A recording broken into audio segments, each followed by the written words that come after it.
ஆவாரம்பாளையம் பகுதியில் உள்ள ஸ்ரீ ராமகிருஷ்ணா மருத்துவமனையில் உலக உடல் உறுப்பு தான தினத்தை கொண்டாடும் வகையிலும் உயிர்காக்கும் கல்லீரல் தான கொடையாளர்களை கௌரவிக்கும் வகையிலும் நடைபெற்ற விழா. உலக உடல் உறுப்பு தான தினத்தை முன்னிட்டு கோவை ஆவாரம்பாளையம் பகுதியில் உள்ள ஸ்ரீ ராமகிருஷ்ணா மருத்துவமனையில் வாழ்க்கையின் பரிசை கொண்டாடுவோம், கல்லீரல் தானம் செய்பவர்களை கௌரவிப்போம் என்ற தலைப்பில் பாராட்டு விழா நிகழ்ச்சி நடைபெற்றது. ஒவ்வொரு ஆண்டும் ஆகஸ்ட் 13ஆம் தேதி உலக உறுப்பு தான தினமாக கடைபிடிக்கப்பட்டு வருகிறது. இந்த நாளில் மனித உயிர்களை காப்பாற்ற காரணமாக உள்ள உடல் உறுப்பு தானத்தின் முக்கியத்துவத்தை கடைபிடிக்கும் வகையில் உடல் உறுப்பு தான பதிவுகளை அதிகப்படுத்த விழிப்புணர்வு ஏற்படுத்தி வருகிறது.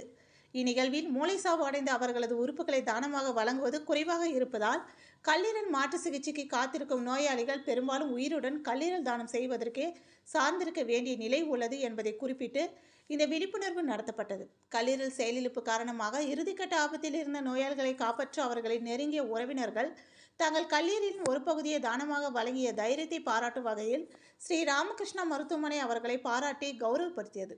இந்த நிகழ்வில் ஸ்ரீ ராமகிருஷ்ணா மருத்துவமனை நிர்வாக அறங்காவலர் சுந்தர் தலைமை விருந்தினராக கலந்து கொண்டு அனைவருக்கும் பாராட்டி கேடங்களை வழங்கினார்.